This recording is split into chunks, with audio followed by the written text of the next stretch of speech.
stream on my channel, broader perspective.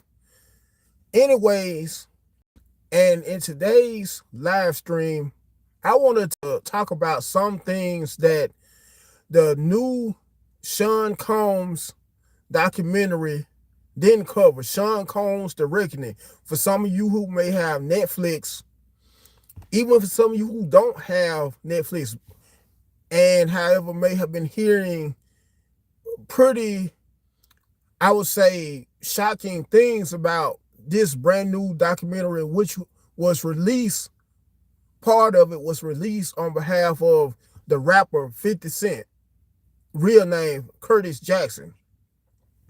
Anyways, I noticed how after watching all 4 parts, because it's a 4-part documentary or series, true enough, there was one particular instance whereas someone said how there were quite a bit of people who were signed to Sean Combs' label and performed under his under his label, who wanted nothing else to do with him, from Faith Evans to Mace, who else? Singing group R&B group 112 to who else could I name? Day 26, Danity Kane. Anyways, it never still went into detail about, on behalf of some of his former artists turning to religion after they left his or released from his record label, from people such as Shine, because Shine, judging from my understanding, is some kind of ambassador in a whole other country. He's a political ambassador, judging from my understanding. Who could forget Loon? For some of you who may remember the former rapper that was signed to the Bad Boy label, Loon, how he ended up turning to Islam after his tenure ended with the record label Bad Boy. Also, let's not forget the old school R&B group who are still performing to this day, New Edition, how they had a short stint after being signed to Bad Boy Records.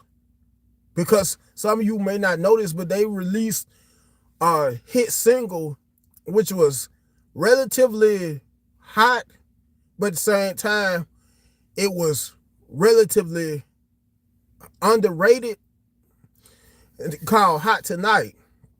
And they actually released a video with that same single, Hot Tonight, pertaining to that same single, Hot Tonight, although that was the only video that they released as being a part of Bad Boy Records. It provided no information about why they're no longer signed with Bad Boy Records.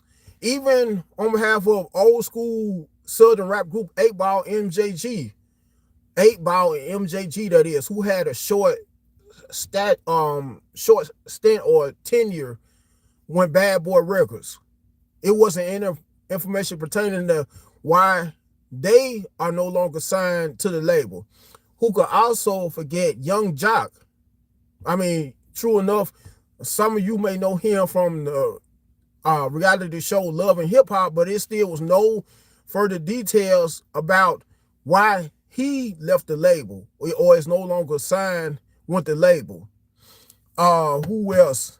I would say on behalf of Craig Mack, no longer being here, and even before he died, on behalf of him joining a cult, it was no information pertaining to what made him join a cult after no longer being signed to Bad Boy Records. True enough, there was a little bit insight on him struggling. A former wife of his saying how much of a financial hardship they had, even if he was pretty popular while being signed to the label.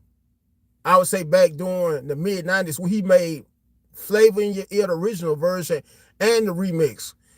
Let's not forget how Mace, he became a preacher. He left the record label and became a preacher.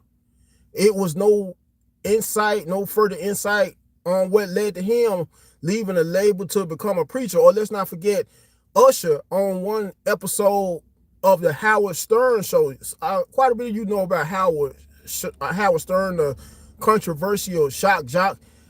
On behalf of one episode that Usher was on of the show, and hi, and thanks for joining, by the way, the live stream. When it was on one particular show of the Howard Stern show, when Usher was saying how he attended the Flavor camp that P. Diddy had as a very young kid, it was no insight on behalf of that ordeal. I mean, it was quite a bit of things that I would have liked to have more insight on and more people to talk about who had dealings with P. Diddy from 112, what happened with their situation while being signed a bad boy, to Faith Evans, to Loon, Mace, who else? Shine, pertaining to how, they, or why they ended up turning to religion on behalf of no longer dealing with P. Diddy, aka Sean Combs' real name, whose real name is Sean Combs. And once again, for some of you who may not know about this show, Sean Combs, The Reckoning, yeah, I would agree. For you who left that comment, I would say Sean Combs, you could say, is gay as well. Thanks for providing that that insight on saying how Sean Combs is gay. And I mean, after how some people said what happened during the freak offs, I wouldn't be surprised by a long shot on behalf of how some men even came forward saying how they were abused by Sean Diddy Combs. Anyway, I'm going to end this here live stream. Before I end it, make sure to like, share, comment, and last but not least, subscribe to the channel.